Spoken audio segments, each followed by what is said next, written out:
Assalamualaikum warahmatullahi wabarakatuh. Alhamdulillahirabbil alamin wa bihi nasta'in wa ala umuri dunya waddin. Wassalatu wassalamu ala asrofil anbiya'i wal mursalin wa ala alihi wa sahbihi ajma'in, amma ba'du. Pertama-tama marilah kita panjatkan puja dan puji syukur kehadirat Allah Subhanahu wa taala yang mana telah memberikan kita beribu-ribu nikmat. Salah satu diantaranya adalah nikmat kesehatan dan juga nikmat kekuatan, sehingga kita dapat melaksanakan ibadah puasa pada Ramadan ini. Shalawat serta salam marilah kita panjatkan kepada baginda besar Nabi Muhammad SAW, yang mana beliau telah membawa kita dari zaman kebodohan menuju zaman modern pada saat ini. Ayah bunda yang dirahmati oleh Allah dan anak-anakku sekalian yang mencintai, alhamdulillah kita hari ini berada pada bulan Ramadan, bulan yang sangat suci, bulan yang sangat penuh keberkahan, dan bulan yang dirahmati oleh Allah. Ramadan berasal dari kata romdo yang artinya panas. Kenapa dikatakan panas? Karena diibaratkan oleh besi yang sudah berkarat, lalu kemudian kita ingin melepaskan karat-karat tersebut, maka kita harus membakarnya dengan api yang membara sampai besi itu menyala, memerah, lalu kemudian kita pukulkan ke lantai, kemudian rontoklah karat-karat tersebut. Maka sama seperti manusia, selama 11 bulan terakhir ini kita sudah dipenuhi oleh karat-karat dosa. Mata kita berkarat, mulut kita berkarat, telinga kita berkarat, otak kita berkarat, hati kita berkarat, seluruh tubuh kita dipenuhi oleh karat-karat dosa. Lalu kemudian datanglah bulan Ramadan yang kemudian merontokkan karat-karat dosa pada diri kita oleh panasnya ibadah-ibadah pada bulan Ramadan.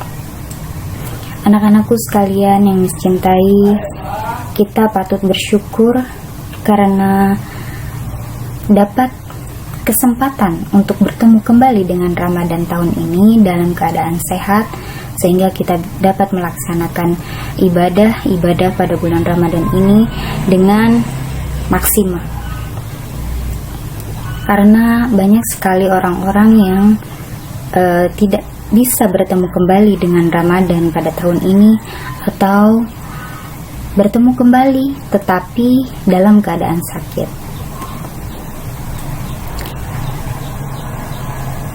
Ramadan diibaratkan oleh para ulama, diibaratkan kedudukannya di antara bulan-bulan yang lain seperti kedudukan Nabi Yusuf di antara saudara-saudaranya yang lain di mata Nabi Yakub. Seperti yang kita ketahui dari kisah Nabi Yusuf, bahwa Nabi Yakub sangat menyayangi Nabi Yusuf. Bahkan ketika saudara-saudaranya ingin mencelakakan Nabi Yusuf, maka menangislah Nabi Yakub, menangis dan terus menangis sampai matanya buta. Itu adalah bukti bahwa begitu sayangnya Nabi Yakub kepada Nabi Yusuf. Kurang lebih seperti itulah perumpamaan kedudukan bulan Ramadan di antara bulan yang lain di sisi Allah. Masya Allah. Anak-anakku sekalian, perlu kita ketahui banyak sekali keutamaan-keutamaan atau keistimewaan bulan Ramadan ini.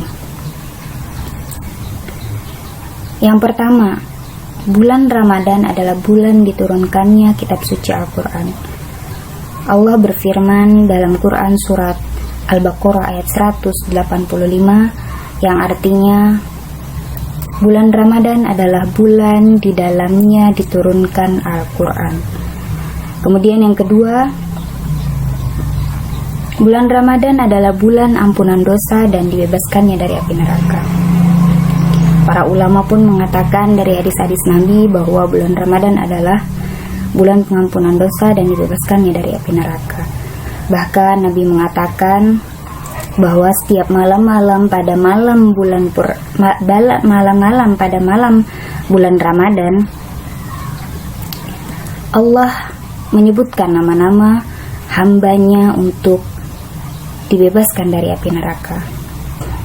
Allah katakan, Fulan bin Fulan atau Fulanah binti Fulan, engkau aku bebaskan dari api neraka. Maka tidak terbayang berapa banyak orang yang namanya disebutkan pada malam bulan Ramadan. Masya Allah. Semoga kita termasuk ke dalam orang-orang yang Allah sebutkan namanya untuk dibebaskan dari api neraka ya. Amin ya rabbal alamin. Kemudian yang ketiga, dilipat gandakannya pahala pada bulan Ramadan.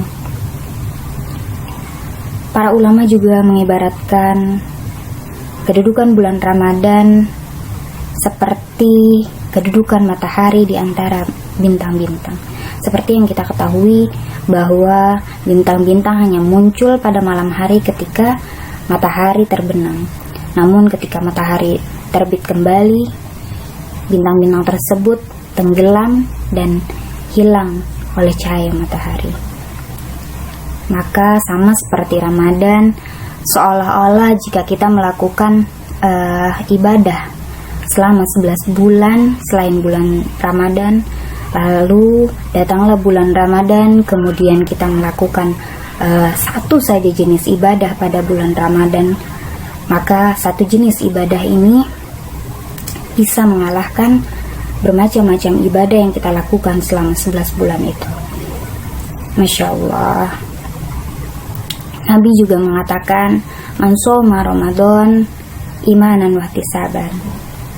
Barang siapa yang melaksanakan puasa pada bulan Ramadan, maka Allah ampuni dosanya yang telah lalu.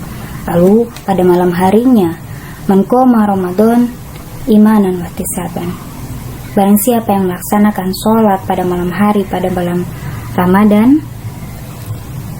dengan penuh keimanan dan mengharapkan pahala dari Allah, maka Allah ampuni dosanya yang telah lalu. Masya Allah. Maka dari itu anak-anakku sekalian, sangat merugi orang-orang yang tidak memanfaatkan datangnya bulan Ramadan ini dengan sangat baik. Maka dari itu Miss ingin mengajak anak-anakku sekalian, mari kita maksimalkan ibadah pada Ramadan ini. Maksimalkan Ramadan dengan ibadah. Maksimalkan Ramadan dengan membaca Al-Quran. Maksimalkan Ramadan dengan sholat pada malam hari.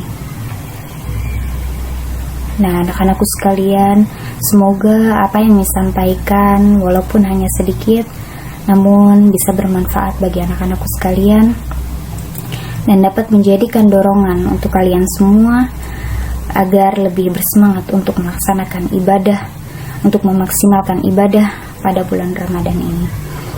Amin ya rabbal alamin. Sekian dari Miss, billahi taufiq wal hidayah. Wassalamualaikum warahmatullahi wabarakatuh.